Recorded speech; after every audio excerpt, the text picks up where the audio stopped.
Welcome to the Scrum.org Community Podcast, a podcast from the home of Scrum. In this podcast, we feature professional Scrum trainers and other Scrum practitioners sharing their stories and experiences to help learn from the experience of others. We hope you enjoy this episode. Hello and welcome to Scrum.org Community Podcast. I'm your host, Dave West, CEO of Scrum.org, and I'm very excited.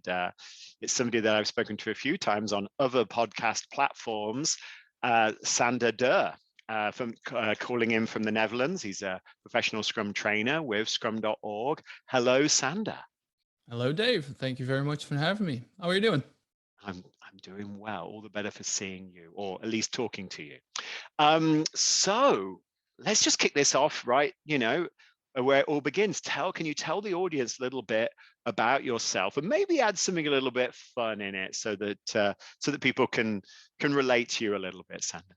All right. I live in the Netherlands. I work for a wonderful consulting organization. As you said, we've been talking on different podcast platforms. I have my own podcast called Mastering Agility. I write a lot on Medium as well. I really enjoy just being one of the latest PSTs in this wonderful community because it really goes to my heart. Where to start? There's so much to tell about this entire journey. I'm not sure where you want to start, Dave. Well, we are going to get to that, but what about something fun? What do our listeners, would they be surprised about Sander Dur? Anything surprising? Anything surprising? I've done, let's say, 8 years of professional ballroom dancing, and I forgot everything. I have zero sense of rhythm.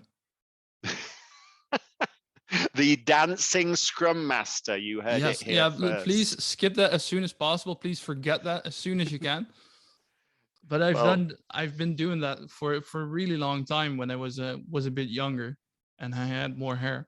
Now we're in the aerodynamic part of the organization, right, when it comes to hair. But when I had a lot more hair, I used to do ballroom dancing, but literally I forgot everything. I used to get really nice grades at the end of the season in the exams, but everything just went away. Well, that's unfortunate. Though they say that, I'm sure, given the right motivation, it would all come back, wouldn't it? Oh, maybe love to see that. Maybe we can do a few steps next time I'm in the Netherlands. So as you sort of alluded to, the purpose of today's podcast is to talk a little bit about your journey to becoming a professional Scrum trainer. But before we talk about you becoming a professional Scrum trainer, let's talk about your journey to Scrum.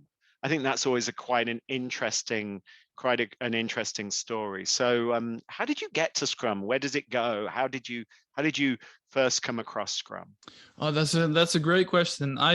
I did my majors during my studies in IT information at the part of the computer sciences at the University of Amsterdam, and I was studying that because I wanted to become a project manager. I always felt these project managers had some form of a status. They looked nice. They drove in these nice BMWs, and I wanted that, so I pursued that, and I started to work as a project PMO, project management officer. And part of that was to be instructed how to work with Scrum. The first thing that my teachers told me at that point was, we're going to talk you into common sense, to thinking common sense. And apparently these days, common sense is one of the least common things that has remained. But that was my first introduction to Scrum. And I got certified as a professional Scrum Master back in, I think by heart was 2015 or something like that. Just fast forwarding it a little bit, I had a burnout ultimately because of the motivation that I was just discussing. Apparently, focusing on status and money is not the best thing to work as an intrinsic motivation. And then I worked with a therapist and a burnout coach, and we really had to reconfigure, where does my energy come from? And ultimately, this would be being a Scrum Master, helping people develop. There is one person, and for some reason I can't remember his name, but he told me, you spend about a third of your life working. Make sure you have a job that you enjoy, else you'll just be wasting 33% of your life. And that really resonated with me, that stuck with me. And now we're here, me being a Scrum Master, still a professional Scrum trainer, and still my holiday, my work, my job feels like a holiday every day ever since.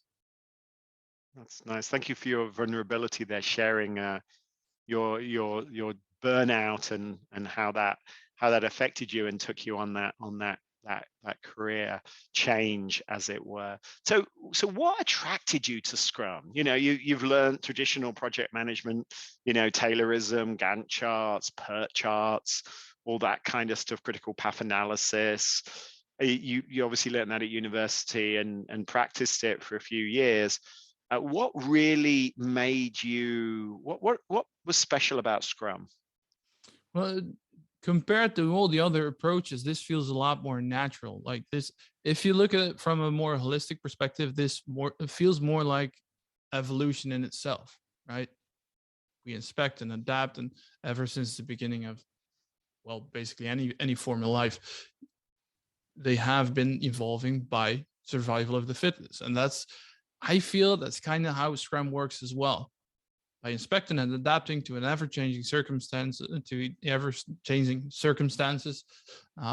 think it just resonated with me. It felt so natural.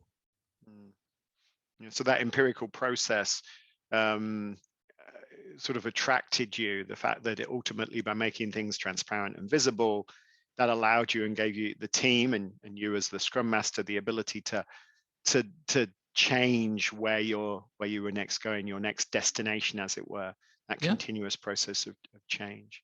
Yeah, looking at all the things that you were just mentioning, like the Gantt charts and then following that plan, it felt so weird and almost awkward to just blindly drive into a single direction without inspecting what's going on, what other options that we have, how we can improve, indeed, what do we learn and how can we use that. Not doing that felt just awkward. It didn't felt right. Interesting. That makes a lot of sense. And I think you called it common sense, which isn't that common. I think sometimes, I don't know if you see this, but as a trainer and as a Scrum advocate or an Agile advocate, you often find that you compete against those biases and those underlying ideas that are very uncommon, really. They're like the opposite of that. How can it be this simple, as it were? Yeah. All right. So you fell in love with Scrum and maybe other things as well, but you fell in love with Scrum. You then decided to become a trainer, which is not just about being a Scrum Master, though obviously it's a fundamental part to have played this role and executed these accountabilities to become a professional Scrum trainer. But why did you decide to be a trainer? That goes back again to what I learned during my burnout, to really help people have more fun in their work, be more engaged with their work, and just create more happy lives, to be honest. I'm making more of a dent. I felt just not to put a Scrum Master down, but I felt being a professional Scrum trainer would allow me to have to engage with my own learnings from that burnout to impact more people's lives and help them grow. That was the whole reason why I started working with Scrum.org and becoming a professional Scrum trainer. Yeah, that it does certainly give you increases your amplification, as it were, around that. So Scrum.org, obviously we focus on professional Scrum, and you have been exposed to professional Scrum and other forms of Scrum throughout your career. Talk a little bit about professional Scrum and what that means to you. Oh, there are so many angles to this. I was talking to one of my friends earlier today where you could see a toxification, if you want to call it like that, in a lot of organizations where they say they're doing Scrum, but basically they're not. They're not using empiricism, those three pillars of inspection, transparency, adaptation. They're not using the Scrum values. They're not using the purpose of the events behind it to really inspect and adapt, move forward, deliver valuable, usable parts of working product to their users, as well as limit risk and manage risks, if you will. I think that's the biggest difference between Scrum and professional Scrum, really incorporating the mindset behind it, the way that Ken and Jeff intended it to be, using it to grow, to learn, not just for a product in itself, but for you as a person, and for you collaborating with your team members and with the direct surroundings as well. I feel that's the biggest difference. Can we lean in a little bit about that? You as a person using Scrum to help you become better at your craft and as maybe better as a human being. Can you talk a little bit about what that means to you and how you've seen Scrum help you out, as a human being? Well, that goes back to what you thank me for being open. And I think there are a lot of people, or a lot of organizations, let's keep it like that do not value Scrum values like openness and like those kind of things as they should be, as they could be using them or embracing them to make a more humane workplace. I feel people are still being treated as resources. Like my computer mouse is a resource, a person you can't just swap out. It has effect on emotions. And I think that's where you come into play as a person, how Scrum affects you as a person. Those Scrum values really help you open up yourself. And it's really easy to talk about work, right? About the tech, about hardware, about those kind of things.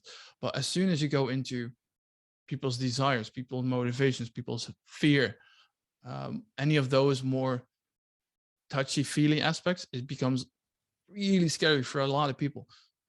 But if you work with those and really employ that professional Scrum, it helps you develop as a person, and not just the quality of the product being delivered, but it helps you grow as a person. There's I was writing a foreword for a book today, and I wrote trust versus risk. Most organizations and most human beings, I think, would rather always err on the side of risk rather than trust. And I think what Scrum teaches us is to balance that. Trust teams for 2 weeks, a sprint, right? And it sort of manages the risk because it puts such small chunks or batches of learning, batches of delivery, and it helps you increase that trust, which goes across from being a human being to the way in which your team is trusted in terms of the organization, to the relationship you have with your clients and stakeholders. I think trust is an interesting, that's what you made me think of when you were talking, and I think trust is an interesting thing. And it's a vicious cycle, what you call out there, right? Trust versus risk. Well, if you take the risk not to trust, you're just going to create more risk. Yeah, exactly. I mean, you don't necessarily so scared to do things, you end up not doing anything. Or you end up actually producing something that has 57 features because the risk of missing one was such a big one, right? Or missing one part of the market, which means that nobody wants to use the product because you built a product for everybody. Yeah. This trust versus risking is really interesting, and something that I think that bears a lot more study and conversation. And it's amusing that you brought that up, because I was thinking about that earlier today. So, we want to keep these podcasts short, because sort of to support the idea of you walking the dog or ironing your shirt, and have the opportunity to listen and learn just a little. So finally, I'd love you to tell our listeners, in terms of when they attend your classes, and when they spend time with you working on Scrum and learning from you on Scrum, what do you think the biggest takeaway? What's your objective? What are you focused on helping them understand? What is your sort of like your product goal, which doesn't totally fit, but that sort of idea of the goal? What's different about when you do something with these people, and what's the outcome that you're seeking? What I love, not just about the courses that I teach, but just the way Scrum.org has created these courses, is, let me make a different comparison. I've been teaching a lot of different frameworks just to make a good opinion of myself where I want to dig in, and Scrum is the one that I really want to become good in. And why? because it's not about me. Those courses are not about me teaching stuff. It's about me helping others uncover what they already know or how they can learn. And I think that's the biggest part of these kind of courses. I'm not there to be there. I'm not there to teach people stuff specifically. They possess all the knowledge. They possess all the skills. I'm just helping them uncover. And that's for me the biggest joy of teaching these courses. Wow, that's quite deep. I think a guide to self-realization and maybe some terminology and tools to make those ideas work. I guess that sort of sums it up, really. That's it's good to speak the same language throughout the organization. Yeah, makes a lot of sense. Sander, thank you so much for spending the time with us. Ladies and gentlemen, we're listening to Sander Dur from the Netherlands, and professional Scrum trainer here at Scrum.org, sharing his journey to Scrum and his journey to becoming a professional Scrum trainer. Thank you so much for spending the time today. I really enjoyed it. I also, some interesting little things, though we spent a lot of time together. You always learn something new every opportunity, right? So thanks for your time. Thank you very much for having me. I enjoyed it. And thank you for listening, everybody, on the other end of this podcast. This is Dave West, your host here at Scrum.org Community Podcast, wishing you all a good goodbye. Bye.